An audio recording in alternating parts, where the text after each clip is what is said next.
का सेशन बहुत अच्छा रहा। थैंक मैं एक यू। क्वेश्चन पूछना चाह रही हूँ कि जैसे आजकल बच्चे वीडियोस में चैनल देख देख के प्रैंक के चैनल देख रहे हैं और वही चीज रियल लाइफ में हैंडल करने लग गए और कह रहे हैं कि हम प्रैंक है, ये तो प्रैंक है, तुम्हें मजाक भी पसंद नहीं आ रहा है। तो बच्चे को कैसे हैंडल करें? हमें लगता है कि बच्चा झूठ बोल रहा है, तो इस चीज को हम कैसे हैंडल करें? नेगी जी, सबसे पहली चीज है कि प्रैंक ये आगे जा करके क्राइम में कन्वर्ट हो सकता है। दोस्तों नमस्कार। मैं अमरीश कुमार शर्मा फ्रॉम मुंबई आप सबका इस मिरेकल मॉर्निंग के सेशन में स्वागत करता हूं। जैसा कि हम सभी जानते हैं, आज का प्रोग्राम बहुत ही खास है क्योंकि हम लोगों के बीच में उपस्थित हैं मनोचिकित्सक डॉक्टर रंजीता कुमारी शर्मा। दोस्तों, इस महीने जो हम लोगों का प्रोग्राम चल रहा है उसका मुख्य आशय है परिवार के अंदर प्रेम रखना। कैसे परिवार के अंदर प्रेम हो, हम लोग इसी टॉपिक पे बात कर रहे हैं। और उसके लिए सबसे जरूरी है परिवार के जितने भी सदस्य हैं उनके अप्स एंड डाउन्स को जानना।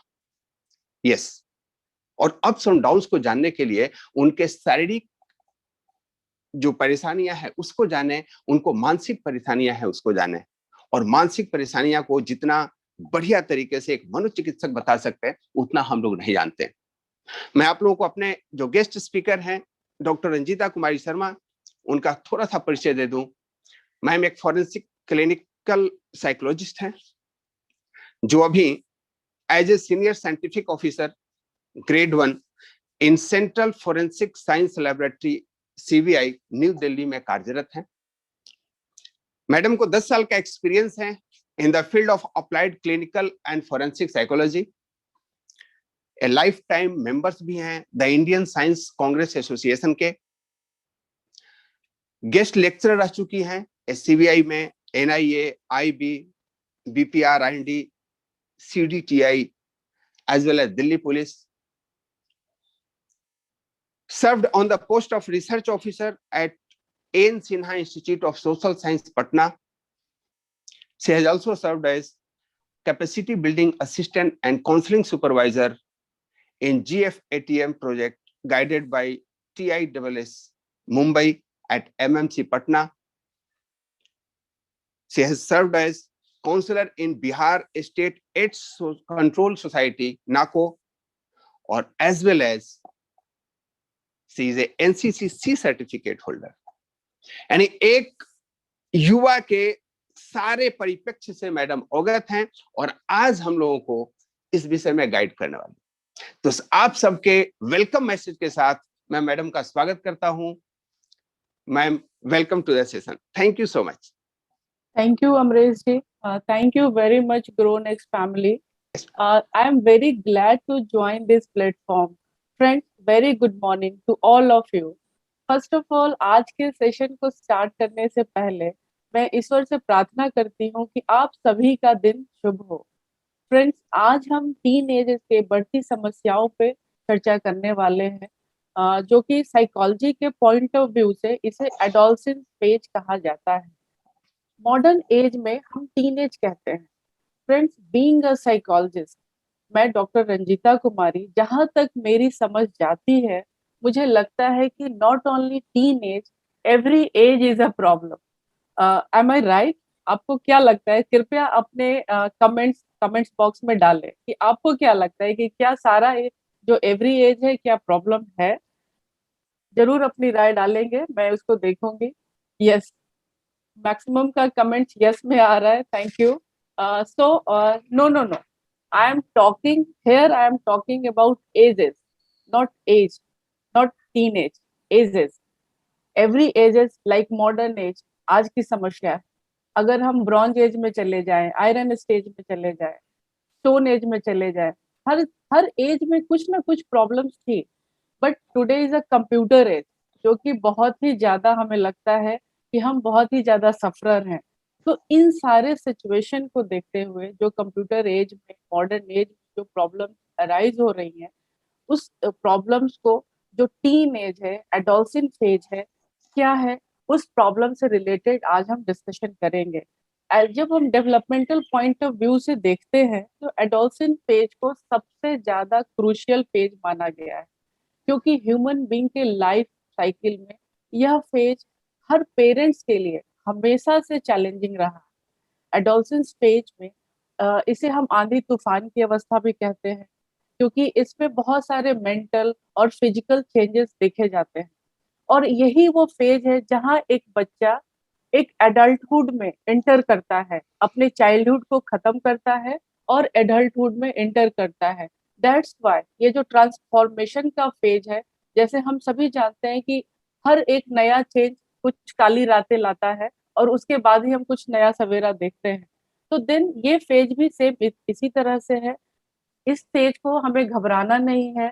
बीइंग अ पेरेंट हमें बहुत ही पेशेंसफुली हैंडल करना है। और आज इस सेशन में हम इसी चीज पे चर्चा करेंगे कि how we handle this phase. Teenage का जो फेज है, बहुत सारे आप पेरेंट्स हैं, आपकी समस्याएं हैं। बेसिकली हम इस सेशन में हम डिस्कस करेंगे कि what is stress and anxiety, how stress and anxiety is affected teenagers, and in family, within a family, how we will manage it. So our topic is how to deal with teenagers stress and anxiety within family. Today our topic is basic, जो हमारा focus है teenage के stress and anxiety के ऊपर है। That's why I want to make you understand कि what is stress, teenage stress. In psychology, stress is defined as a physical, chemical और emotional factor। किसी भी टीन एज में जो बच्चा है हमारे घर में, उसमें बेसिकली हम तीन तरह के चेंजेस देखते हैं। जैसे फिजिकल चेंजेस, वो बढ़ रहा है, उसके शारीरिक बहुत सारे चेंजेस होते हैं। अभी कुछ दिन पहले तक वो बच्चा हो रहा होता है किसी बिंदास, अभी हम बहुत सारे इंस्ट्रक्शंस उसको फॉलो करते हैं, तुम बड़े हो रहे हो। केमिकल चेंजेस होते हैं, जैसे उसमें बहुत सारे हार्मोनल चेंजेस होते हैं, जिसकी वजह से उसका मूड स्विंग, उसके मूड में, उसके बॉडी में चेंजेस देखे जाते हैं। और जो हार्मोनल चेंजेस होते हैं, जिसके वजह से बच्चे का इमोशनल फैक्टर भी प्रभावित होता है। और ये सारा जो फैक्टर है, फिजिकल, केमिकल और इमोशनल, बच्चे के अंदर एक बॉडी और मेंटल प्रेशर क्रिएट करता है, जिसे हम लोग स्ट्रेस बोलते हैं। Teenage stress is a big thing, but it can cause more harm then just a few pimples. जैसे एक बच्चा अपने पिंपल्स को लेके वरिड होता है कि मैं सुंदर नहीं दिख रहा हूँ, ये क्या हो गया, आज से पहले नहीं था। इससे कहीं ज्यादा स्ट्रेस हार्मफुल है। That's why we are discussing this topic. Untreated chronic stress, अगर कोई बच्चा लगातार स्ट्रेस की अवस्था में रह जाता है, तो वो आगे जाकर के एक सीरियस प्रॉब्लम में कन्वर्ट हो सकता है। आज हम अपने हर बच्चा, कुछ ना कुछ, हर बच्चा या बड़ा कोई भी हो, एनीवन स्ट्रेस में है। कुछ स्ट्रेस पॉजिटिव भी होते हैं, कुछ निगेटिव होते हैं। तो हम इस निगेटिव स्ट्रेस के बारे में आज चर्चा करेंगे। डिस्ट्रेस जो हमें एक स्ट्रेस क्रिएट करता है, हमारे सिचुएशन को बहुत ज्यादा पैनिक बनाता है, जिसमें अगर ये स्ट्रेस काफी लंबा रह गया तो हम लोग बहुत सारी mental health problems like anxiety, insomnia, muscles pain, blood pressure and weekend immune system के शिकार हो सकते हैं। दैट्स वाई हमें स्ट्रेस के ऊपर फोकस करना चाहिए, हमें इग्नोर नहीं करना चाहिए। उसी तरह से अगर स्ट्रेस लंबे समय तक रह जाता है बच्चा में, तो वो एक एंजाइटी का रूप ले लेता है। किसी भी काम का स्ट्रेस, जैसे कि अभी सपोज दैट एक सिंपल सा एग्जांपल कि मुझे ये सेशन लेना है, एक छोटा सा स्ट्रेस है। बट अगर ये स्ट्रेस सुबह मैंने सेशन खत्म कर लिया और शाम तक बना रहता है, तो इसको हम लोग एंजाइटी में, ये स्ट्रेस हमारा क्या है, एंजाइटी में कन्वर्ट हो गया, जो नहीं होना चाहिए था। तो एंजाइटी इज आवर नेचुरल और नॉर्मल बॉडीली रिस्पॉन्स। जैसे ही काम खत्म हुआ, ये खत्म होना चाहिए था, बट वो कंटिन्यू हमारे थॉट प्रोसेस में, हमारे इमोशन में, हमारे फीलिंग्स में बना हुआ है। That is, it is a sign, it is a warning sign कि that is wrong here, we should focus on it.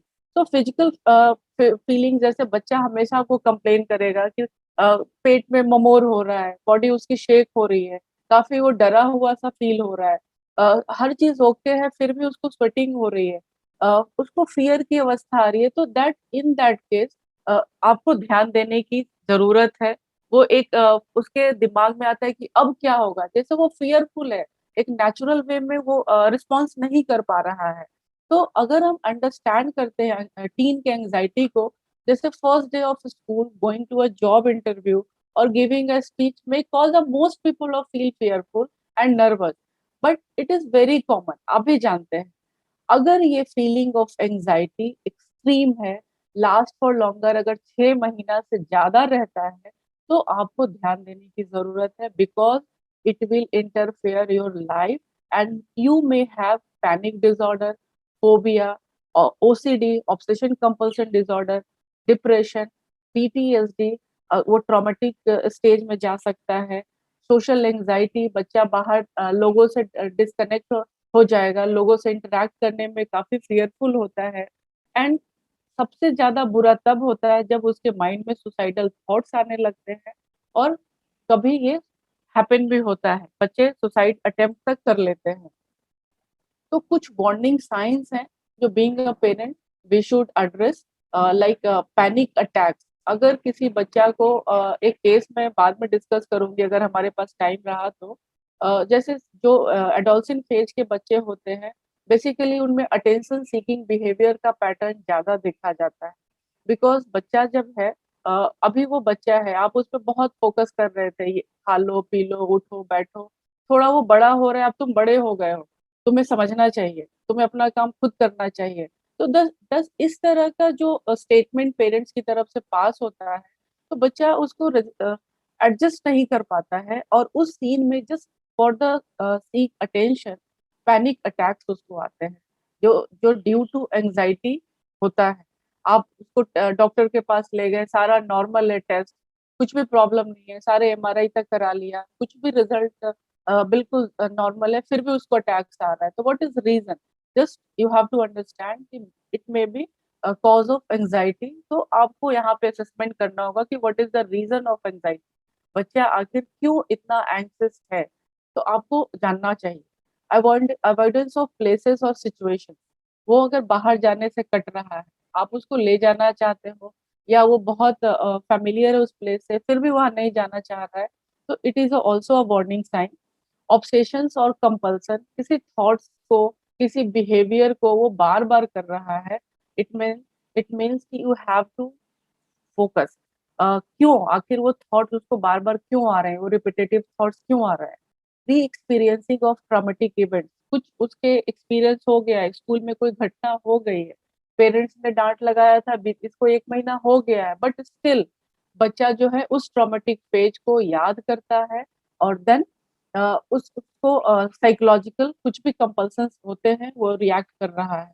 Persistent and excessive anxiety and worry, लगातार उसमें एक वरी है, एक्सेसिव एंजाइटी है, तो these are the warning signs friends, जो हम लोगों को फोकस करना चाहिए और ध्यान देना चाहिए, इसको can't be ignore it. Next, अगर ये फोकस है तो कुछ साइन और सिम्टम्स होते हैं जिसे हमें जानने की जरूरत है। Sign of stress in teenagers can show up in their behaviour. आखिर आप कैसे आइडेंटिफाई करेंगे? तो उसके बिहेवियर को देखिए, उसके इमोशनल पैटर्न को देखिए कि हाउ ही इज रिएक्टिंग। कहीं फ्लैट एक्सप्रेशन नहीं है, कुछ ज्यादा ओवर एक्सप्रेशन नहीं हो रहा है, फिजिकल कुछ उसमें चेंजेस तो नहीं आ रहे, उसका थिंकिंग पैटर्न तो डिस्टॉर्टेड नहीं हो रहा है, या कुछ रॉन्ग उसने एक थिंकिंग पैटर्न बना लिया है, आपको लगता है कि it is very common, but बच्चा उसको बार बार फोकस कर रहा है, बार बार एम्फेसिस कर रहा है, तो देन व्हाट इज? तो बिहेवियरल चेंजेस अगर क्या है, तो some I have mention here some behavioural changes you may focus on it, like वो बिहेव एग्रेसिवली। जनरली पेरेंट्स की शिकायत होती है कि मेरा बच्चा बहुत एग्रेसिव हो गया है, हमेशा बात बात पे आर्गुमेंट करता है। क्यों? ऐसा नहीं है कि उसके अंदर ये कोई बीमारी आ गई है, कोई फिजिकल प्रॉब्लम आ गया, इट इज साइकोलॉजिकल ओनली।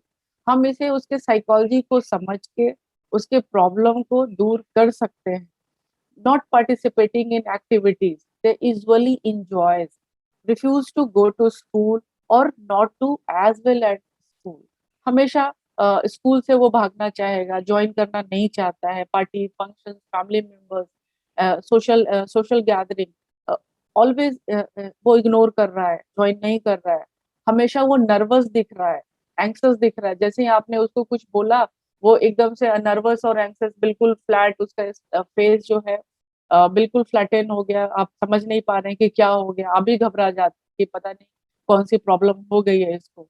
उसका ईटिंग पैटर्न चेंज हो जाएगा, उसको भूख या तो बहुत ज्यादा लगेगी या तो बिल्कुल नहीं लगेगी। उसका स्लीप पैटर्न डिस्टर्ब हो जाएगा। अक्सर आप देखेंगे कि जनरल जो हम कहते हैं कि 8 आवर्स स्लीप होना चाहिए, आप देखिएगा कि उसका स्लीप पैटर्न डिस्टर्ब हो गया है। 8 घंटे वो प्रॉपर नींद नहीं ले रहा है, या अगर सो भी रहा है तो वो ब्रेक में उसकी नींद हो रही है, या फिर कुछ ज्यादा ही सो रहा है। This is the warning sign.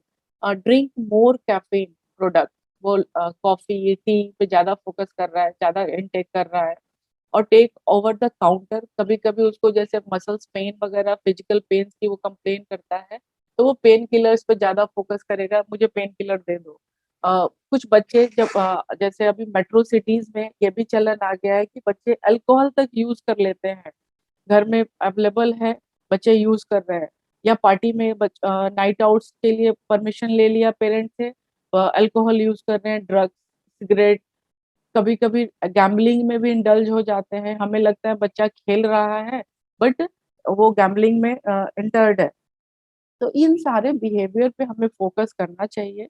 जो बिहेवियरल चेंजेस हो रहे हैं, being a parent we should identify कि पहले और आज में क्या चेंजेस आया है। ये आंसर आप बेटर कर सकते हैं, बिकॉज बच्चा स्ट्रेस में है, एंजाइटी में है, वो खुद को देख पाने में सक्षम नहीं है।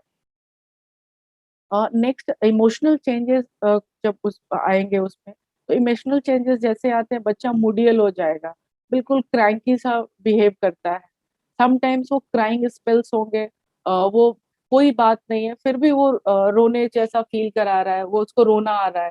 अब बच्चा कंप्लेन करेगा, पता नहीं मुझे क्या हो गया है, मुझे रोने का मन कर रहा है, हमेशा उदास सा रहता है। कभी वो होपलेस सा फील करेगा, डाउन, बिल्कुल डाउन, आपको एनर्जेटिक वो नहीं लगता है। Feel that nothing is going right, उसके मन में वो फील बार बार आएगा कि कुछ भी मेरे लाइफ में अच्छा नहीं हो रहा है। इस तरह से इमोशनल अप्स एंड डाउन बिना विदाउट एनी रीजन आप देखेंगे कि बच्चा शो कर रहा है, बच्चे में दिख रहा है। वो कुछ मिस कर रहा है, अपने पीयर ग्रुप को मिस कर सकता है, अपने फ्रेंड्स को। स्पेशली जब वो स्पेशली जब सोशल मीडिया से वो बहुत एक्टिव था, और आज देख रहे हैं कि वो डिस्कनेक्टेड हो गया, टोटली हर जगह से लॉग आउट हो चुका है। तो ये सारे सिम्टम्स जो है नॉर्मल नहीं है। आशा करता हूं कि आपको ये वीडियो अच्छा लग रहा होगा, तो इसको लाइक करना ना भूलें। और हाँ, आप चाहते हैं कि ऐसे कंटेंट आपको हमेशा मिलते रहें, तो चैनल को सब्सक्राइब अवश्य करें। नेक्स्ट वन इज फिजिकल, कुछ फिजिकल साइंस भी हम देखने को मिलता है जब बच्चे का प्रॉब्लम इस तरह के एंजाइटी और स्ट्रेस से जब बच्चा गुजर रहा होता है। तो ये जो सिम्टम्स हैं, जैसे फील सिक, वो हमेशा स्कूल जाने का टाइम हुआ, पेट में दर्द है, मैं नहीं जाऊंगा, मुझे सर दर्द हो रहा है, शोल्डर पेन हो रहा है, पेट दर्द हो रहा है। कभी कभी यहाँ तक इतना ज्यादा स्ट्रेस हो जाता है, एंक्सस हो जाता है बच्चा, कि जॉ में पेन तक कंप्लेन करता है। तो इस तरह के पेन्स जो अननेचुरल है, जो नहीं होने चाहिए थे, अगर बच्चा आराम से सो के उठा है, खाया है, पिया है, but still he is complaining कि आई हैव हेडेक, कुछ पेन है, तो यह एक तरह का इमोशनल पेन है। So we should understand. Get frequent colds और इन्फेक्शन, वो बार बार बीमार हो रहा है, बिकॉज उसमें जो चेंजेस हुए हैं, उसका इम्यूनो सिस्टम वीक हो चुका है।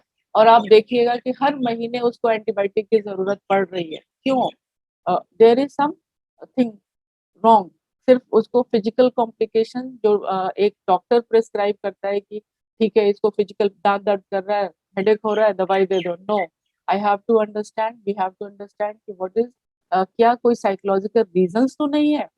वो कभी वेट भी लूज कर रहा होता है या गेन करेगा। अगर किसी अचानक बच्चा है, टीनेज में है, और उसका वेट लूज हो रहा है या वेट गेन कर रहा है, ये भी एक खतरनाक साइन है। पैनिक अटैक्स आ रहे हैं, फास्ट ब्रीदिंग, जब भी कोई मैटर उसके सामने आता है, सिचुएशन आता है, उसके धड़कन, ब्रीदिंग पैटर्न चेंज हो जाता है। कभी वो फास्ट हो जाएगा या तो बहुत स्लो हो जाएगा, जिसको आप जनरल साइन में आप बोल सकते हो कि बीपी लो हो गया या बीपी हाई हो गया। उसी तरह से अगर फीमेल है, फीमेल चाइल्ड है, तो उसके पीरियड्स भी आप नॉर्मल हो जाएंगे। तो this are the physical sign basically, जो जनरली हम लोग ऑब्जर्व कर सकते हैं। उसी तरह से थिंकिंग और कॉग्निटिव साइंस है। जैसे आप देख सकते हैं कि आपके बच्चे में अक्सर आप नोटिस करोगे कि finding it hard to concentrate and stay focused. आपने कुछ उसे एक टास्क दिया, टीचर ने उसको कुछ टास्क दिया और वो उस पर फोकस नहीं कर पा रहा है। आपने उसको होमवर्क दिया और स्टिल एक ही क्वेश्चन में 1 घंटा बीत गया, 2 घंटा बीत गया। वो एक कॉमन सा क्वेश्चन में जो कि बहुत सिली मिस्टेक कर रहा है, उस पे प्रॉपर फोकस नहीं कर पा रहा है। तो बेसिकली उसको ये प्रॉब्लम बिकॉज़ उसके माइंड में तो कुछ और चल रहा है। वो टोटली वो अपने प्रेज़ेंट में नहीं है, वो पास्ट में जी रहा है। अपने एंग्ज़ियस जो रीज़न्स है उसमें रह रहा है। तो बेसिकली इस वजह से उसके कॉग्निटिव लेवल पे चेंजेस आते हैं, उसके थिंकिंग पैटर्न डिस्टर्ब हो जाता है। वो किसी चीज़ को याद करने में मुश्किल होगा। जैसे क्लास में वो आंसर नहीं दे पाएगा। टीचर को लगेगा पढ़ाई नहीं करता है, ध्यान नहीं दे रहा है, पेरेंट्स को लगेगा कि ये भी अपने दोस्तों के साथ ज़्यादा एंगेज है। बट हो सकता है कि वो दोस्तों के साथ एंगेज हो, तो वो एक कंपनसेटरी बिहेवियर हो, ना कि वो ज़्यादा अपनी पढ़ाई से खराब हो रहा है इस वजह से, बाहर जा रहा है इस वजह से पढ़ाई उसकी खराब हो रही है। वो अपने डिसीजंस को वो प्रॉपर नहीं कर पाता है। आपने उसको शाम में काउंसलिंग किया कि बेटा आप ये प्रॉब्लम है, इसको ठीक कर लीजिए, आपके टीचर ने भी रिमार्क भेजा है, you have to focus on it, but still वो सारा रूटीन बनाएगा, सुबह देखेगा कि उसको कुछ भी याद नहीं, वापस वो उसी जगह पे चला जाता है। तो इस तरह से उसको ऑर्गेनाइज्ड वो अपना लाइफ नहीं रख पाता है। And then making snap decision और एरर इन जजमेंट, वो उसका जजमेंट भी काफ़ी खराब हो जाता है, जहाँ पे उसको जजमेंट सेल्फ से लेना चाहिए, वो काफ़ी पुअर हो जाता है। तो आखिर ये जो फिजिकल साइंस है, इमोशनल साइंस है, कॉग्निटिव लेवल के सिम्पटम्स हैं, क्यों हो रहा है? इसका कुछ तो रीज़न होगा। आखिर हमारा टीम जो है इतना स्ट्रेस्ड क्यों है? We have to identify. So friends, let's discuss causes. इसके कुछ कॉजेज़ हैं, क्योंकि एक बच्चा है, उसके लाइफ में क्या है? आप हो, मीन्स आप एक फैमिली है, फ्रेंड सर्किल है, यानी कि एक सोसाइटी है, और स्कूल जहाँ वो जा रहा है। अभी बच्चे के लाइफ में 3 पेज ही रन कर रहा है। तो एट स्कूल लेवल कुछ प्रॉब्लम हो सकता है, आपको जानना चाहिए, आपको पता करना चाहिए। होमवर्क, कहीं कुछ ज़्यादा एक्स्ट्रा होमवर्क तो नहीं है, एग्ज़ाम्स का प्रेशर तो नहीं है, या आपको बहुत अच्छा करना है। सपोज़ दैट बच्चे का एक एवरेज है कि वो 60% ही उसका एक एवरेज है कि वो 60% तक ही कंप्लीट कर पा रहा है, बट आप हैं उस पे प्रेशर जनरेट कर रहे हैं, नहीं आपको 95 ही लाना, 98 ही लाना है। फलाने का लड़का इतना परसेंटेज लाया है, तुम्हें क्यों नहीं आता है? मैं सारी सुविधाएँ दे रहा हूँ। भाई आपको समझना चाहिए कि इंडिविजुअल डिफरेंसेस इज़ देयर। हर बच्चा अपने आप में यूनिक है, वो सिमिलर नहीं है। आपको ये समझना चाहिए बीइंग अ पेरेंट। तो उसके होमवर्क का प्रेशर, उसके एग्ज़ाम्स का प्रेशर, आपने उसको एक्स्ट्रा एक्टिविटीज़ में भी इंडल्ज करा रखा है। आजकल बच्चे, ये भी फैशन है, पहले हम लोगों के ज़माने में सिर्फ़ स्कूल हुआ करता था, हम सिर्फ़ स्कूल जाते थे। बट आज क्या है, नहीं-नहीं बच्चे को कुछ एक्स्ट्रा एक्टिविटी में भी उसमें भी होना चाहिए, और वो इंटेलिजेंट हैं भी, करते भी हैं। बट सारे बच्चे नहीं। आपको देखना होगा कि क्या ये सक्षम है कि नहीं। सो उसके एक्स्ट्रा एक्टिविटीज़ का लोड, आपके एक्सपेक्टेशंस, आपको जानना चाहिए कि कहीं इसके वजह से तो वो दबाव महसूस नहीं कर रहा है। अगर हेवी एक्सपेक्टेशन रखेंगे, बच्चा हेवी फील करेगा। एक एग्जांपल मैं देती हूँ, एक पेरेंट्स ने मुझे बताया कि मेरा बच्चा जो है 85 से ऊपर जाता है नहीं है, जबकि मुझे लगता है कि उसका IQ, he is a genius one. Parents का ऐसा ऑब्जर्वेशन था कि बच्चा मेरा बहुत ही जीनियस है, बट 85 से ऊपर क्यों नहीं जाता है इसका परसेंटेज? बच्चे से मैंने बात की, बच्चा रियली आंसर कर रहा है, कहीं कोई प्रॉब्लम नहीं है, उसके कांसेप्ट में कोई प्रॉब्लम नहीं है, टीचर को भी प्रॉब्लम क्लास में नहीं है बट रिजल्ट से है, जब वो फाइनल रिजल्ट्स आते हैं। आखिर ऐसा क्यों है? मेबी उसका राइटिंग पार्ट जो है, उस पे वो फोकस नहीं कर पा रहा है। अब राइटिंग पार्ट फोकस नहीं कर पा रहा है, क्यों नहीं कर पा रहा है? आपको देखना है कि आप प्रैक्टिस में है कि नहीं, या फिर टेक टेक्नोलॉजी ज़्यादा यूज़ कर रहा है, पेपर और पेन से उसका डिस्टेंस हो चुका है। तो आपको यहाँ पे ध्यान देना होगा कि अगर उसका वर्बल पार्ट अच्छा है, एज़ वेल एज़ उसके राइटिंग पार्ट को भी, यानी कि बैलेंस करना है। तो being a parent you have to focus rather than कि हम उस पर प्रेशर जनरेट करें। समटाइम्स हम लोग पेरेंट्स उसके स्कूल्स अपने सिचुएशंस की वजह से या एनीथिंग आपके रीजंस हो सकते हैं, बेसिकली हम उसके स्कूल चेंज करते हैं। अभी जैसे गवर्नमेंट सेक्टर्स में है तो फ्रिक्वेंट ट्रांसफर्स, तो इस तरह से बच्चे वहां भी डिस्टर्ब होते हैं। वो नहीं चाहते हैं कि हमारा स्कूल चेंज हो, एक रैपो स्टैब्लिश हो चुका है हमारे स्कूल्स में, तो हम अपने इसको मेंटेन करें। तो उससे भी बच्चा काफी अफेक्टेड होता है, उसके मेंटल स्टेट पे काफी बुरा असर पड़ता है। अ, कभी समटाइम्स पीयर ग्रुप स्कूल में फ्रेंड्स के साथ भी प्रॉब्लम हो जाती है कि वो बच्चे बुलिंग करते हैं। तो आपको ये भी देखना है कि कहीं हमारा बच्चा स्कूल में बुली का शिकार तो नहीं हो रहा है। आपको प्रॉपर उससे इतना फ्रेंडली होना है कि आपको बच्चा घर आके बता सके कि स्कूल में मेरे साथ क्या हुआ है। अभी तो बहुत सारे असॉल्ट्स भी कनेक्ट हो गए स्कूल्स में। कुछ इंसिडेंट भी सामने आते हैं, क्योंकि बीइंग अ फोरेंसिक साइकोलॉजिस्ट मेरे पास बहुत सारे इस तरह के बच्चों से रिलेटेड, क्राइम से रिलेटेड एंगल आते हैं कि बच्चा जो है इस तरह से क्राइम में इंडल्ज हो गया। तो वो पीयर प्रेशर या पीयर ग्रुप का इफेक्ट हो सकता है कि वो उस तरह की हरकत में भी इन्वॉल्व हो जाता है।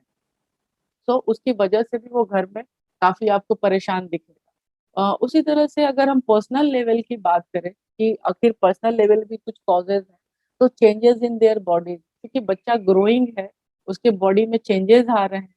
लड़कियों के अलग है, मेल्स के अलग है, उनके ऑर्गन्स डेवलप हो रहे हैं, बॉडी ऑर्गन्स डेवलप हो रहे हैं। तो उसकी वजह से भी बच्चा क्लियरली वो समझ नहीं पाता है कि ये क्या चेंजेस है। जैसे प्यूबिक हेयर्स वगैरह आए, बॉडी में डेवलपमेंट है, तो उन चेंजेस को लेकर भी बच्चा परेशान होता है। तो प्रॉपर वहाँ पे आपको उसको गाइड करना है।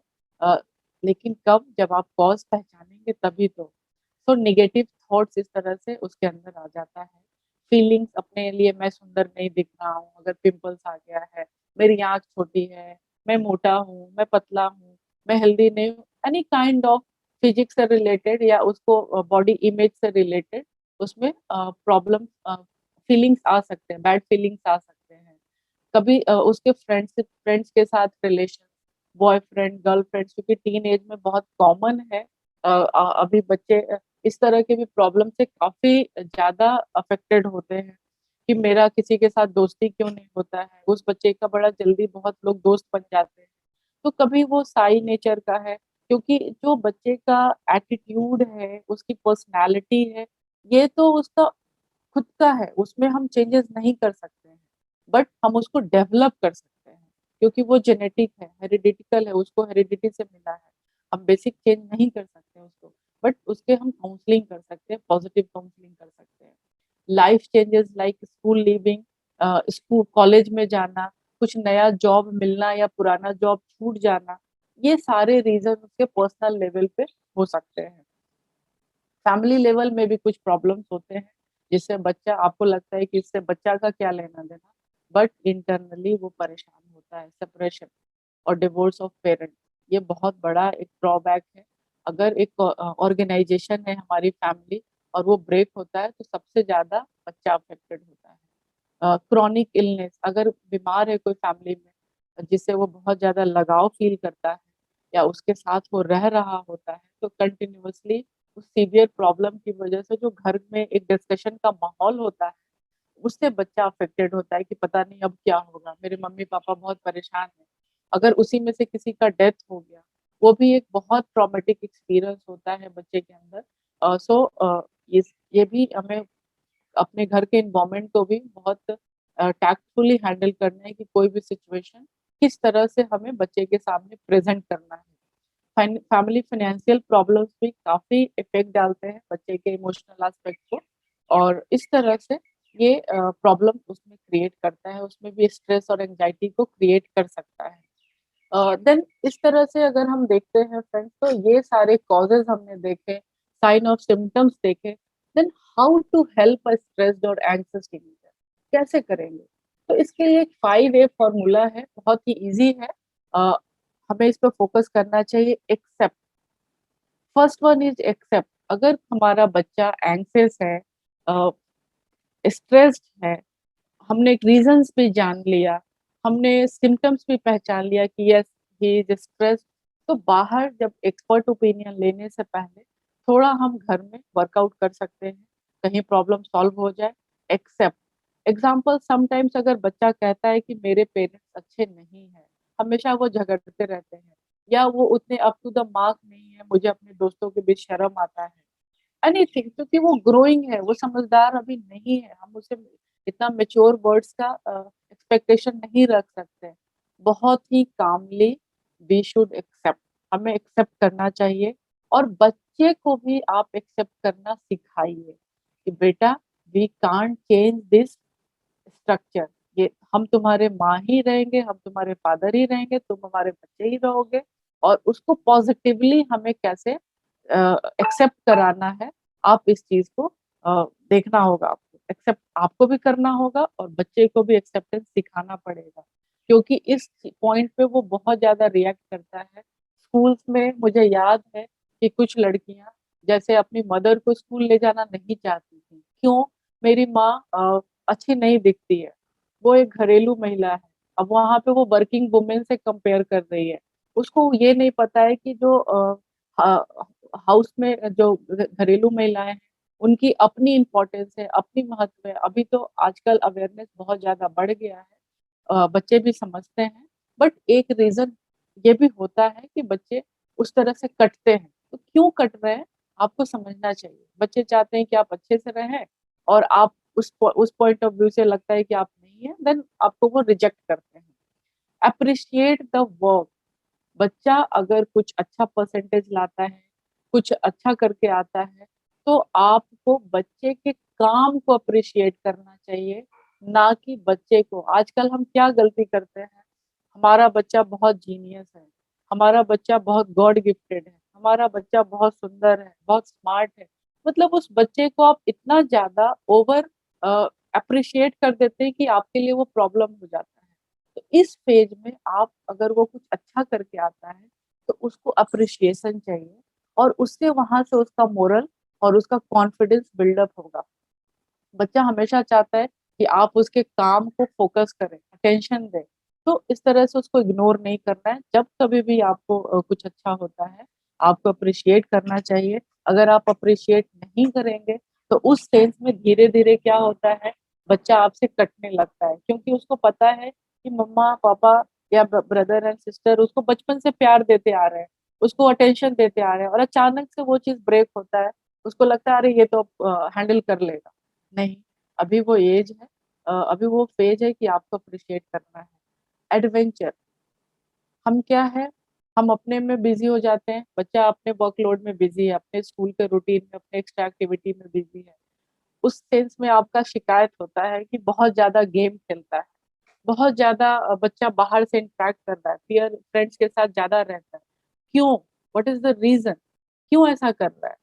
बिकॉज ये जो एज है, टीन एज है, एडोलसेंट का फेज है, बच्चा एडवेंचरस होता है, वो एक्सपेरिमेंटिंग टेंडेंसी उसमें सबसे ज्यादा हाई इस फेज में होता है। बिकॉज इस फेज में वो सबसे ज्यादा एनर्जेटिक है, उसको नई चीजों करने की सबसे ज्यादा भूख है।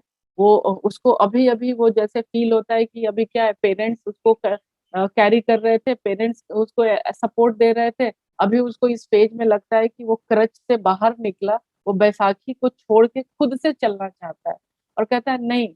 पेरेंट्स कहते हैं तुम अभी बच्चे हो, तुम अभी समझदार नहीं हुए हो, और बच्चा कहता है कि नहीं, मैं बड़ा हो गया हूँ, मुझे कब आप बड़ा समझिएगा। तो ये जो टसल होता है, इस टसल को रोकने के लिए आप उसके साथ being a friend, as a friend उसके एडवेंचर में इंक्लूड हो जाइए, इन्वॉल्व हो जाइए। आप जैसे लॉन्ग ड्राइव के लिए साथ जा सकते हैं, कुछ गेम्स के लिए साथ जा सकते हैं, कुछ एडवेंचरस ट्रिप बना सकते हैं, ताकि बच्चे को फील हो कि पेरेंट्स मेरे एक्टिविटीज में भी पार्टिसिपेट कर सकते हैं। ऐसा नहीं है कि पेरेंट्स नहीं कर सकते, इनको अलग करो। तो जैसे धीरे धीरे जब आप उसके एक्टिविटीज में इन्वॉल्व होंगे, तो आपका देखते देखते वो क्या होगा, आपका फ्रेंड बन जाए, तो आपसे कटना बंद हो जाए। अभी क्या है, एडवेंचरस जैसे ही ये फीलिंग्स उसके अंदर आ रही है, आपने उसको सपोर्ट देना शुरू कर दिया, अवेलेबल रहने लगे।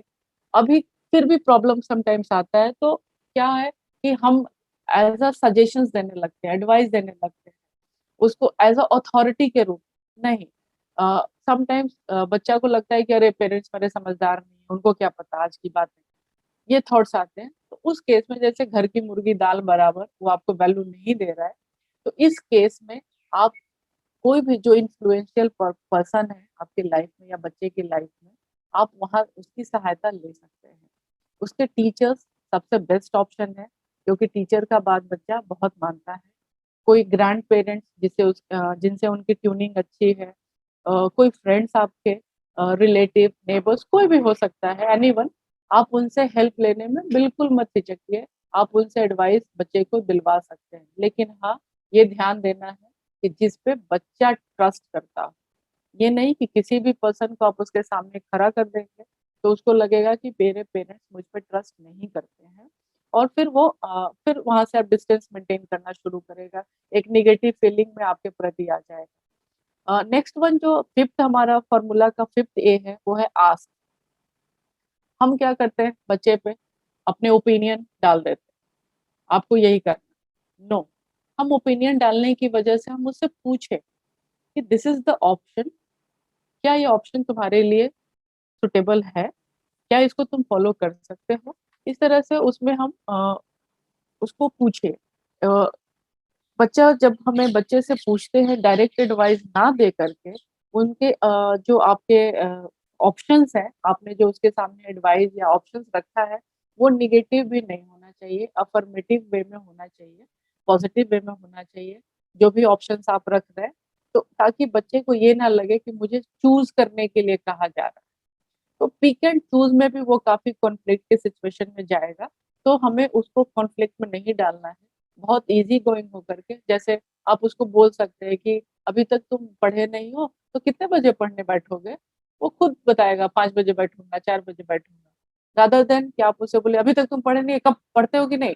आपने एक बहुत अथॉरिटी के रूप में आपने उसको इंस्ट्रक्शन दे दिया, तो इसमें बच्चा रिएक्ट करता है। तो आपके सामने रिएक्शन ना आए, इसके लिए आपको बहुत ही कूल होकर के, काम होकर के, पॉजिटिव वे में उसके साथ पेश आना है। अ, फिर भी इन सारे चीजों के बाद भी, इन सारे एक्टिविटीज के बाद भी बच्चा स्ट्रेस में है, फिर हम उसको कैसे रिड्यूस कर सकते हैं। प्रॉब्लम हो चुका है, अभी क्या था, हम लोग प्रॉब्लम ना हो इसके लिए बात कर रहे थे, बट अगर प्रॉब्लम हो चुका है, then how we will manage. उसको रेगुलर एक्सरसाइजेस और प्रॉपर ईटिंग हैबिट आपको बीइंग अ पेरेंट्स डालना होगा, बिकॉज फिजिकल आपका हेल्थ जो है वो मेंटल हेल्थ से एसोसिएटेड है। जैसे ही आप फिजिकल हेल्थ पे फोकस कराएंगे बच्चों को, वो मेंटल हेल्थ उसका ऑटोमेटिक नॉर्मल हो जाएगा। उसको बेसिक रिलैक्सेशन एक्सरसाइजेज आप प्रैक्टिस करा सकते हैं। अगर बच्चा स्ट्रेसफुल है तो उसको ब्रीदिंग एक्सरसाइजेज, बिकॉज वो खुद को होल्ड करना उसे सीखना आना चाहिए। डीप ब्रीथ करना, यानी कि अपने ब्रीदिंग पे फोकस कर सके। जैसे ये सारे एक्टिविटी, योगा, ये काफी हेल्पफुल होते हैं। तो ये एक्टिविटी वो करता है तो बच्चा क्या है, जैसे इम्पल्सिव है, एग्रेसिव है, एरोगेंट है, तो वो धीरे धीरे काम होना शुरू हो जाता है। और आपको लगेगा कि अरे ये तो रोज करता है, एक्सरसाइज रोज करता है, but in a positive manner आपको उसको बताना है। आप क्योंकि आप उसके एंजाइटी को मैनेज कर रहे हो, आपको उसके एंजाइटी को मैनेज कर रहे हो, तो उसके अकॉर्डिंग आपको रिलैक्सेशन वाले एक्सरसाइजेस कराने हैं, ना कि उसको और हाइपर बनाने वाले एक्सरसाइजेस कराने हैं। आपको देखना है कि उसका एक स्लिप का रूटीन पैटर्न हो, एटलीस्ट वो 8 घंटे सो सके, रेस्टफुल स्लीप। एक्सेस कैफीन आपको अवॉइड कराना है। अगर वो ठीक है, वो लिक्विड लेना चाह रहा है, दूध, चाय डिमांड कर रहा है, कॉफी डिमांड कर रहा है, नहीं मुझे कोल्ड कॉफी चाहिए, तो उसमें आप थोड़ा चेंजेस कर सकते हैं। धीरे धीरे उसको दूसरे फूड पैटर्न पे आप उसको ले जाइए, ताकि वो कैफीन से उसको आप दूर कर सके, क्योंकि ये भी एक फीलिंग ऑफ एंजाइटी और एजिटेशन को बढ़ाता है। इलीगल ड्रग्स, अगर वो फ्रेंड्स के साथ या कहीं से भी उसको एक्सेस हो रहा है, alcohol and tobacco, anything else, तो आपको उसको अवॉइड कराना है, रोकना है, बताना है उसको। कहीं हो सकता है आपको ट्रीटमेंट की भी आवश्यकता पड़ सकती है, तो इन सब चीजों पे आपको फोकस करना है। असर्टिव ट्रेनिंग स्किल्स हम कर सकते हैं, लाइक फीलिंग, उसको पोलाइट वे में, फॉर्म वे में उसको कुछ लिखने के लिए बोल दीजिए। ग्रेटिट्यूड पे करने के लिए आप बोल सकते हैं। जैसे जब भी वो फील एंग्री होता है, तो आप उसको बोलते हैं, आप कह सकते हैं कि तुम पॉजिटिव वे में चैंटिंग करो इस तरह का कि no no no, I am cool, मैं बहुत ही प्योर सोल हूँ, इस तरह से उसको आप बता सकते हैं पोलाइट वे में, ताकि वो फॉर्मली बिहेव कर सके। इस तरह से कुछ स्किल्स हैं जो हम लोग थेरेपीज में देते हैं बच्चों को, ताकि वो नॉर्मल हो सके, न्यूट्रलाइज हो सके। कभी अगर बच्चा आपका क्राउड में जाने से परेशान हो रहा है, स्कूल में स्टेज का फियर है, तो इन सब चीजों से बचने के लिए उसको इनकरेज कीजिए स्पीच क्लास में। जब भी कोई कंपटीशन हो रहा है, स्पीच कंपटीशन हो रहा है, क्विज कंपटीशन हो रहा है, जहाँ बच्चे इंटरेक्ट कर रहे हैं एक दूसरे के साथ, तो उसको रिहर्स करवाइए, प्रैक्टिस करवाइए उस सिचुएशन को फेस करने के लिए। क्योंकि अगर हम छोड़ देंगे तो वो चीजें उसमें एक फोबिया के रूप में बढ़ जाएगी, वो कभी फिर ठीक नहीं हो पाएगा। Learning practices, practical coping skill करना है कि आपको प्रॉब्लम है, स्ट्रेस है, एंजाइटी है, उससे कैसे आप कोप अप करेंगे। अगर आप होता है लाइक उसको आप बड़ा टास्क है तो उसको छोटे छोटे टास्क में आप उसको कह सकते हैं कि बेटा घबराने की बात नहीं है, आप इसको थोड़ा थोड़ा करके कंप्लीट कर लीजिए। तो इस तरह से आप उसको कोपिंग स्ट्रैटेजीज आप सिखा सकते हो। डिक्रीजिंग नेगेटिव सेल्फ टॉक, कभी बच्चा जो है उसको नेगेटिव थॉट्स आते हैं कि नहीं मेरे लाइफ में सब खराब चल रहा है, क्या होगा। तो आप उसको उसके चैलेंजेस को उसको सिखाइए कि नहीं, नेगेटिव सेल्फ टॉक मत करो, तुम एक अच्छे बच्चे हो, तुम भी कर सकते हो। इस तरह से आप उसको मोटिवेट कीजिए, पॉजिटिवली न्यूट्रल बनाइए। लाइक कभी बच्चा बोलता है कि अभी मैं बिल्कुल होपलेस फील कर रहा हूँ, इस तरह से वो पॉजिटिव एफर्मेशंस ले सकता है कि now I am feeling hopeless, but one day I will feel get better. क्योंकि ये एक होप उसमें आएगा कि यस, आज मैं बीमार जरूर हूँ, आज मैं स्ट्रेस में हूँ, बट अगर मैं अच्छा काम करता हूँ, अपने इस स्ट्रैटेजी को फॉलो करता हूँ, तो कल मैं ठीक हो जाऊंगा। तो इस तरह से आपको उसको self positive self talk promote करना है। Helping them learn to feel good, उसको अच्छा फील कराने में आपको हेल्प करना है, ना कि आपको उससे परफेक्शन की डिमांड करनी है। समटाइम्स हम बीइंग अ पेरेंट्स, हमारे ऊपर भी इतना प्रेशर है, हम अपनी प्रेशर्स को उस पर दिखा देते हैं, शो कर देते हैं। नहीं, आपको जो भी है उसको एक्सेप्ट तो आपने कर ही लिया है, बट अब उसको फील गुड करवाइए, उसको अच्छा बेहतर फील कराइए, वो अच्छा करेगा, बहुत अच्छा करेगा। Taking a break from stressful situation, अगर कंटिन्यूएशन में 6 मंथ, 3 मंथ, 2 मंथ इस तरह से लग रहा है कि बहुत हेक्टिक शेड्यूल रहा है हमारा, तो उस तरह से आप उसको थोड़ा ब्रेक भी दीजिए। इसीलिए देखिए स्कूल्स में वैकेशंस होते हैं, बट स्कूल्स भी इतना ओवर बर्डन कर देते हैं बच्चों को कि बच्चा वैकेशन में भी वो स्ट्रेसफुल फील करता है, इतना असाइनमेंट्स एंड ऑल का लोड रहता है। तो उस सिचुएशन में आप उसको उन एक्टिविटीज से हटा करके जो उसका पैशनेट, जो उनको पैशन क्रिएट करता है, जो उनकी खुद की हॉबीज है, उनमें उनको आप इन्वॉल्व करा सकते हैं। लाइक फ्रेंड से मीटिंग, डिस्कशंस, कुछ ड्राइंग है, राइटिंग है, अपने पेट्स के साथ इन्वॉल्व होना। तो इस तरह से उनको आप इन्वॉल्व करा सकते हैं। अ, कभी छोटे मोटे कैंप, वर्कशॉप, कुछ छोटा मोटा स्पेशलाइज ट्रेनिंग प्रोग्राम हो रहा है कि जिसमें बच्चा कुछ लर्न कर सकता है आउट ऑफ द बॉक्स, अभी एक रूटीन में था, इससे हट के कुछ लर्न कर सकता है। तो ये भी एक बहुत ही हेल्दी और पॉजिटिव डेवलपमेंट होता है। आप उसको डालिए, ऐसा नहीं कि आप ये सोच के कि अरे यह तो हमेशा होता रहता है, बहुत बेकार है, खाली बिना मतलब का टाइम वेस्ट है। नो, आपको उसके इम्पोर्टेंस को समझना चाहिए, उसको अटेंड करवाना चाहिए आपको बच्चों को, क्योंकि वो एक आप में उनमें इंसाइट डेवलप होता है। क्योंकि अभी वो बच्चा इस पेज में है कि ईच एंड एवरी एस्पेक्ट वो बहुत इजीली और बहुत फास्ट ग्रास्प करता है।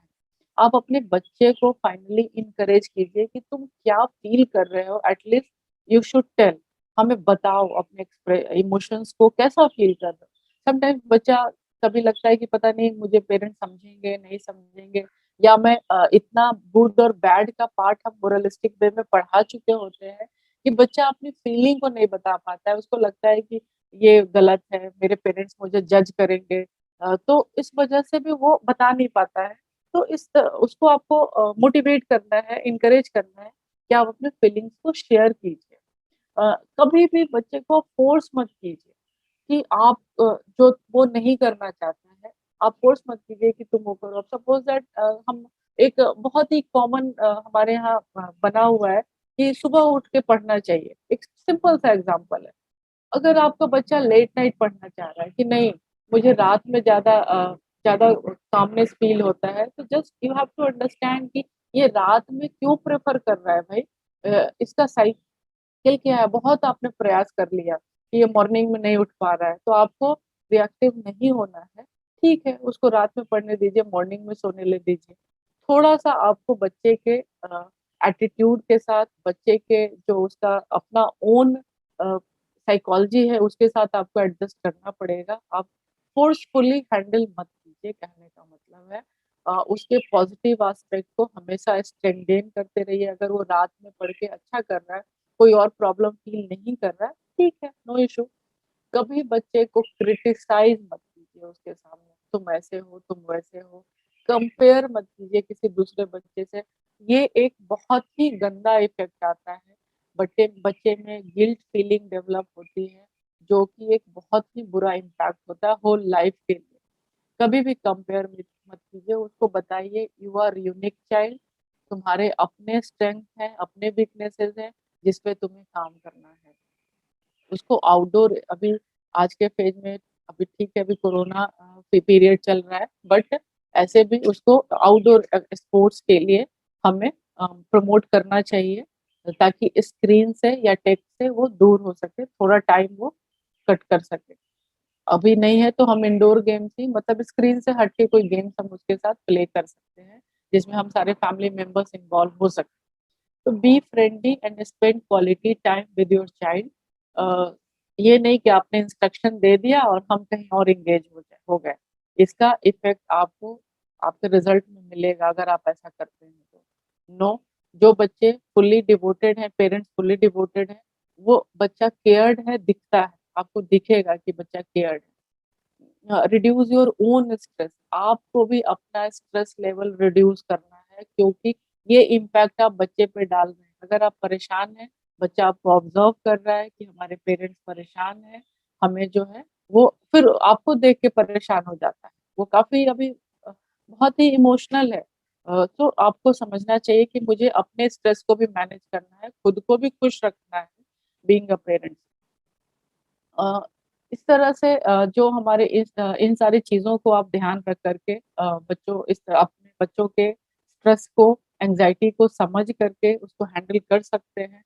फिर भी अगर लगता है कि जो टीनेज स्ट्रेस है वो हार्मफुल इफेक्ट डाल रहा है उसके वेलबींग पे, वो काफी लंबा टाइम हो गया है, नहीं ठीक हो रहा है, ये जो साइंस है बच्चे में जो हमने अभी डिस्कस किए हैं, सिम्टम्स हैं, फिर भी अभी वो खत्म नहीं हो रहा है, रिड्यूस नहीं हो रहा है, देन आपको किसी भी आउटसाइड एक्सपर्ट का हेल्प लेना चाहिए। इसमें जरा सा भी हिचक नहीं करना चाहिए कि मैं एक काउंसलर से मिलने जा रहा हूँ, मैं एक साइकोलॉजिस्ट से मिलने जा रहा हूँ, क्योंकि मेंटल हेल्थ हमारा बहुत ही मतलब हम इस पे फोकस ही नहीं करते हैं। फिजिकल हेल्थ, पेट दर्द है, आप डॉक्टर के पास चले जाओगे, हेडेक है, आप दवाई खा लोगे, लेकिन मुझे स्ट्रेस हो रहा है, मुझे एंजाइटी हो रहा है, इस पे आप बिल्कुल फोकस नहीं करते हैं, और आप स्ट्रेसफुल सिचुएशन और आप क्रिएट करते हैं, आप उसको बढ़ाते चले जाते हैं, नहीं नहीं अपने ठीक हो जाएगा। तो ये बहुत ही आप इसको इग्नोर करते हैं, इग्नोरेबल पार्ट है। और आज की आधा समस्या जो फिजिकल आपको दिखता है वो रियली फिजिकल नहीं है, वो साइकोलॉजिकल है, जिसको साइकोलॉजी में हम लोग साइकोसोमैटिक डिसऑर्डर बोलते हैं। ये जो पेन्स है, आपको लगता है कि सारा पेन दवाई खा रहे हैं, दर्द खत्म हो गया, बट यह एक तरह का साइकोलॉजिकल पेन हो सकता है। तो आपको किसी से अपनी बात को कहने में हिचकना नहीं चाहिए, आपको अपने लिए मेंटल हेल्थ प्रोफेशनल से मिलना चाहिए, अपने बच्चे के लिए भी और खुद के लिए भी। Thank you. सो अगर इन सारे अभी तक में मुझे लगता है कि हमारा आपके सवालों का आंसर दे दिए हैं, फिर भी अगर लगता है कि मुझे कुछ सवाल करने चाहिए तो you can ask. Thank you very much. Thank you so much ma'am. Thank you. आपने जितना बेहतरीन तरीके से नौजवानों के बारे में बताया, उनके स्ट्रेस के बारे में बताया, क्योंकि नौजवानी हमारे जीवन का वह अहम हिस्सा है। एक्सीलेटर फुल रहता है, ब्रेक कम लगता है, और उस समय एक्सीडेंट के चांसेस होते हैं ज्यादा है। एग्जैक्टली। सफर जरूर है, उज्र का मलाल नहीं, मजा तो यह है कि मंजिल न रास्ता मालूम। लेकिन ऐसे लोगों को रास्ता देने का जो आपने तरीका बताया बहुत ही बेहतरीन है। बहुत सारे साथियों को कुछ प्रश्न पूछना होगा, आप हैंड रेज कर सकते हैं और मैं आपको अनम्यूट करूंगा। क्वेश्चन आज के टॉपिक पे ही होना चाहिए। Dilip Singh ji from Bharatpur, you can ask the question. Good morning everyone. Sir मेरा क्वेश्चन है कि जो फैमिली के इशू है, फाइनेंशियल इशू, क्या उसमें बच्चों को इन्वॉल्व करना चाहिए? Ma'am will answer. जी मैम। बच्चों को इन्वॉल्व करना चाहिए। आपको फाइनेंशियल इशू देखना है कि किस तरह का फाइनेंशियल इशू, रिस्पॉन्सिबिलिटी देना इज गुड वे। अगर आप बच्चों को रिस्पॉन्सिबिलिटी देते हैं तो यह एक बहुत ही अच्छा ऑप्शन होगा। और आप उनको शेयर कीजिए कि what is your situation, what is your circumstances, they should know. उनको पता होना चाहिए कि हमारे पेरेंट्स किस स्टेज से गुजर रहे हैं, ताकि वो अनवांटेड डिमांड अपने मन में ना पालें, या अपने पेरेंट्स के प्रति ये ना पालें कि मेरा पेरेंट्स ये चीज कम फुलफिल नहीं कर पा रहा है। आप उसके सामने अगर आप दिखा रहे हैं कि I am totally well enough, I can do everything for you, तो दिस इज नॉट गुड। जो भी सिचुएशन है एग्जैक्ट वे में यू शुड इन्फॉर्म देम। इससे उनके मनस्पटल पे अच्छा ही असर जाएगा, बुरा नहीं जाएगा। अगला सवाल doctor Yashpal Gupta, you can ask. नमस्कार रंजीता जी, आपने बहुत ही बेहतरीन तरीके से टीनेजर्स क्या सभी की समस्या बताई।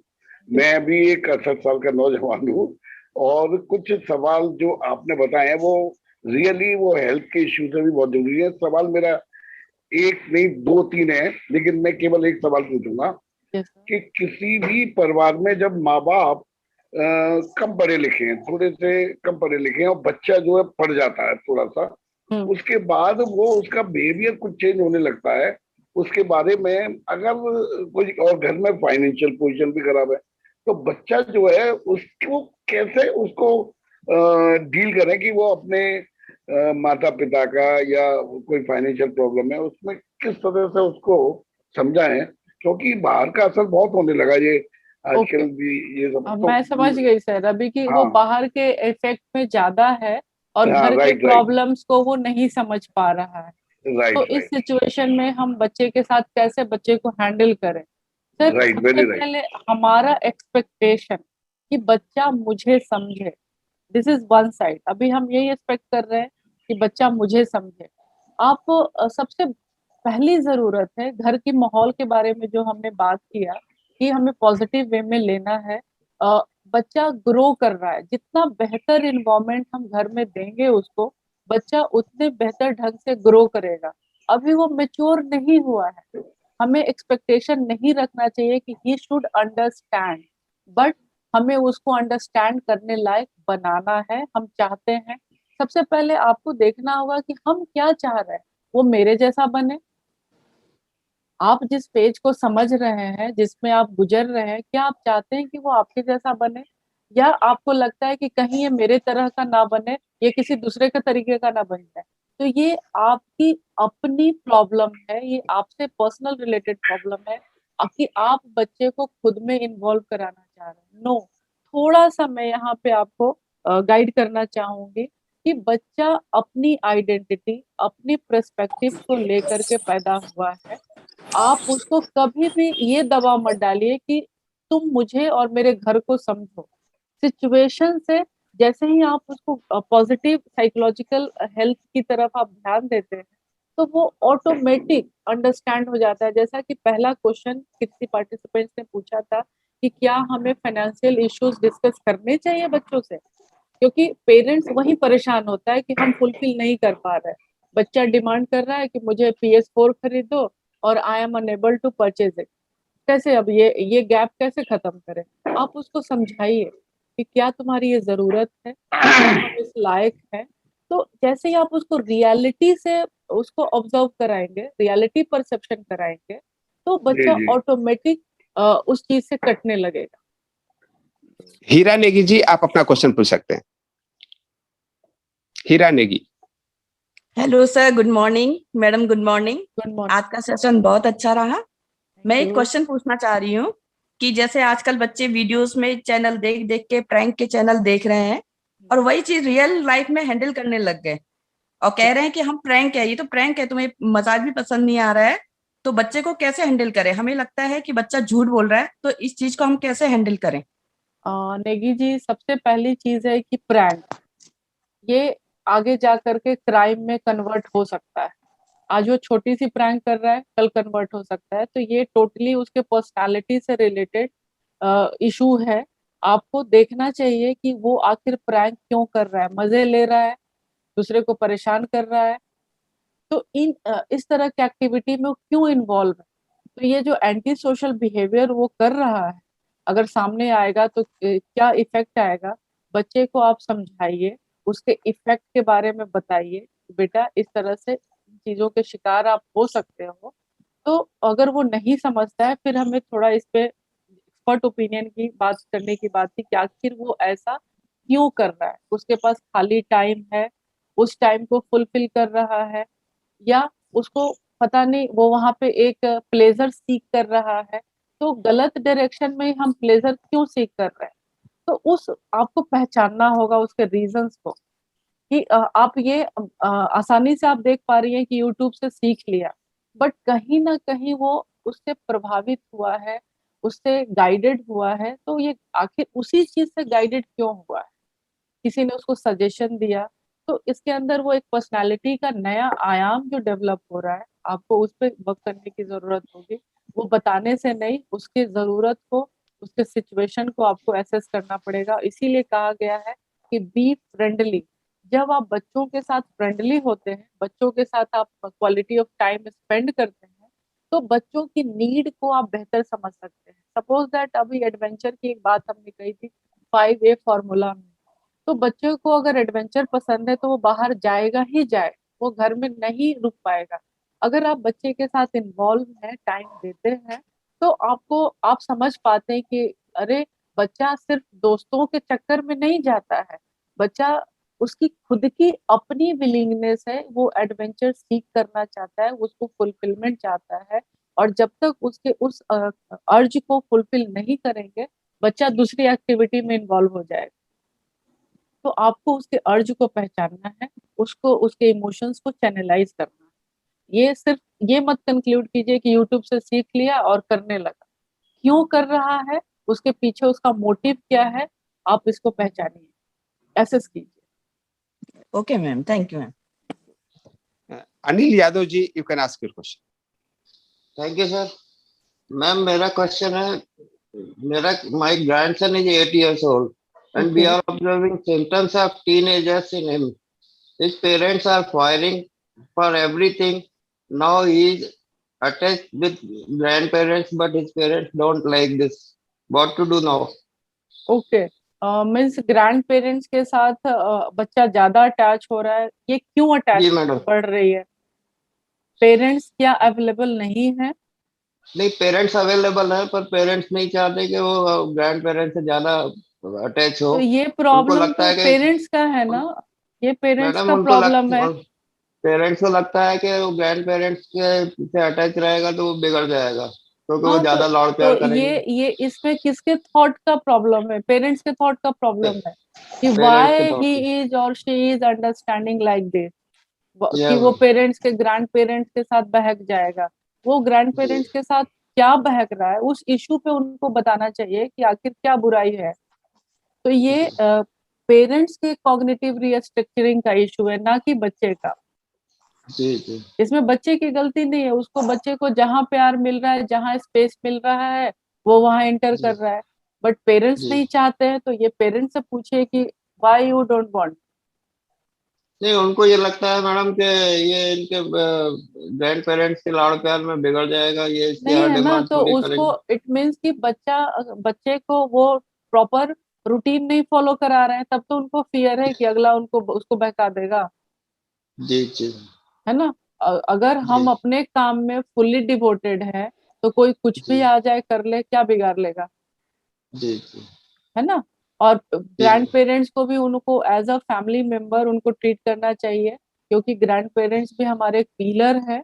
हमारे बच्चे को जी वो एक बहुत ही बेहतर सपोर्ट देते हैं। लेकिन हाँ ठीक है, बहुत ज्यादा लाड़ दुलार है, डांट नहीं रहे, उनको पनिशमेंट रिवॉर्ड होना चाहिए। अगर वो नहीं हो रहा है, तो पहले ये समझना चाहिए, उस इशू को आप बताइए, और उस इशू पे वर्कआउट करने की जरूरत है। जी मैडम। है ना। इसमें एक Thank you, फैमिली काउंसलिंग का जगह बनता है, आप फैमिली काउंसलिंग कर सकते thank you, ma'am. Thank you. हो। बाबूलाल जी, आप अपना क्वेश्चन रख सकते।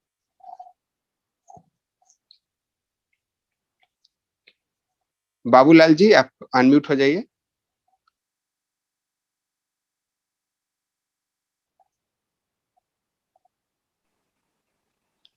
ज्ञानदास सर, लगता है बाबूजी अनम्यूट नहीं कर पा रहे हैं। You can ask the question, Gyandas ji. Good morning sir, madam. Good morning Babulal जी।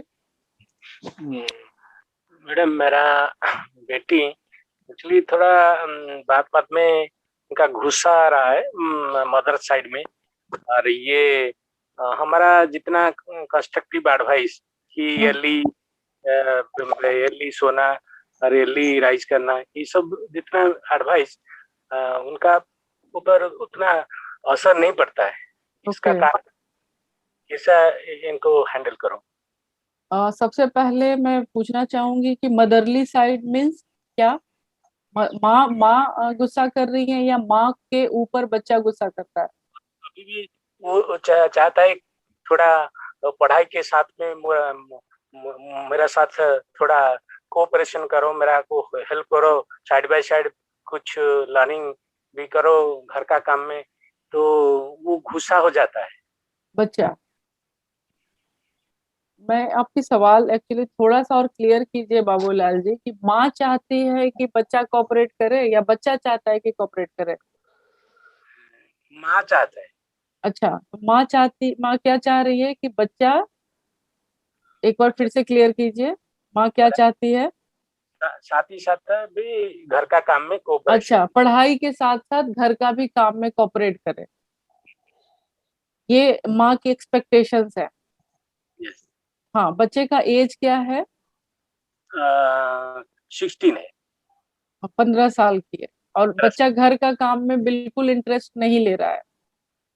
बिल्कुल इंटरेस्ट नहीं रहा है, अवॉइड कर रहा है। ओके, तो बच्चे का इंटरेस्ट कहाँ है, वो कर क्या रहा है आखिर? एक्चुअली वो मोबाइल में, वो तो ऑनलाइन क्लास हो रहा है, वो मोबाइल में थोड़ा लग रहा है, उनका पढ़ाई भी कर रहा है। थोड़ा सा आप अपने को करेक्ट कीजिए बाबूलाल जी। मोबाइल में है अभी क्या है, एक हमने ना एक टैबू बना लिया है, टैग कर दिया है बच्चे को कि मोबाइल है, इसका मतलब बच्चा पढ़ नहीं रहा है। इसीलिए मैं बार बार कह रही हूँ कि बच्चे के साथ आप इन्वॉल्व होइए, उसको देखिए कि वाकई ही वो क्या कर रहा है। तो मोबाइल में ज्यादा टाइम में वो एक्चुअली बिता रहा है। हाँ, तो मोबाइल में क्या कर रहा है वो? गूगल पे कोई टॉपिक्स को देख रहा है या सिनेमा देख रहा है या फिर कुछ नई नई इंफॉर्मेशन कलेक्ट कर रहा है? आखिर क्या कर रहा है? थोड़ा मॉनिटर करना है। हाँ, यस, आपको मॉनिटर करना है। क्या होता है कि जब हम उसके क्यूरियोसिटी को फुलफिल नहीं कर पाते हैं, तो आजकल गूगल बाबा बहुत ही कॉमन हो गए हैं। बच्चा गूगल बाबा के पास चला जाता है ना। हमें लगता है कि बच्चा मोबाइल में इन्वॉल्व हो गया। भाई, मोबाइल में कर क्या रहा है, इट इज इम्पोर्टेंट, आपको देखना है। अगर आपसे वो छिपाता है, दिस इज प्रॉब्लम। अगर ओपनली वो एक्सेस कर रहा है, इट इज हेल्दी प्रैक्टिस, आपको परेशान नहीं होना चाहिए। यहाँ क्या है, मैंने एक लाइन आपको बताया था कि हम पेरेंट्स के अपने स्ट्रेस पे भी वर्कआउट करने की जरूरत है। हम जितना वरीड हो रहे हैं, हम या तो ये दो ही चीज चाह रहे हैं कि बच्चा मेरे जैसा नहीं है, या बच्चा कहीं हमसे कुछ अलग तो नहीं बन जाएगा, पता नहीं क्या बिगड़ जाएगा अगर वो कुछ अलग हो जाएगा तो हमें अपने प्रेशर को कम करने की जरूरत है, उसको अपने वे में बढ़ने दीजिए। हाँ, गलत हाथ में ना फंसे, गलत ट्रैक पे ना जाए, ये मॉनिटरिंग आपको करनी है, कंटिन्यूअस मॉनिटरिंग। वो कब पॉसिबल होगा? बीइंग अथॉरिटी के रूप में आप मॉनिटर मत कीजिए, एज अ फ्रेंड उसके उसके उसके बाउंड्री में आप इंटर कर जाइए। क्योंकि जब आप फ्रेंड नहीं बनेंगे ना, तो बच्चा एक बाउंड्री बना के है, क्योंकि अब उसको आप उसको बच्चा समझ रहे हैं, लेकिन बच्चा क्या समझ रहा है, अब मैं बड़ा हो रहा हूँ, I can take my decision by my own. आप मुझे नहीं समझा सकते, आप नहीं समझ सकते, आप अपने जनरेशन के हैं, मैं नया जनरेशन का हूँ। तो ये जो एज है ना, ये ऐसा ही एज है, वो ऐसा ही रिएक्ट करेगा। बिना बुरा मानते हुए आप एज अ फ्रेंड उसके खेमा में एंटर कीजिए और जस्ट ऑब्जर्व देम, ऑब्जर्व कीजिए कि कर क्या रहा है, फिर आप प्रॉब्लम फाइंड आउट कीजिए और देन आप मुझसे बात कीजिए। दूसरी चीज, एक चीज और मैंने आपके वर्ड्स को नोटिस किया, एडवाइस, कि मैंने सारा एडवाइस दे दिया। नो, आपको एडवाइस नहीं देना है, आपको सजेशंस नहीं देना है, आपको ऑप्शन देना है कि बेटा दिस इज योर खाली टाइम, आप इस खाली टाइम में ये भी कर सकते हैं। आपकी माँ अकेले परेशान हो रही है, आप उनको हेल्प कर सकते हैं, क्योंकि कल के डेट में कुछ भी आप करो, ये बेसिक काम आपको करना ही पड़ेगा। तो ये आपको ट्रेनिंग देना है, बच्चे को एडवाइस नहीं देना है। ओके मैडम, ठीक है?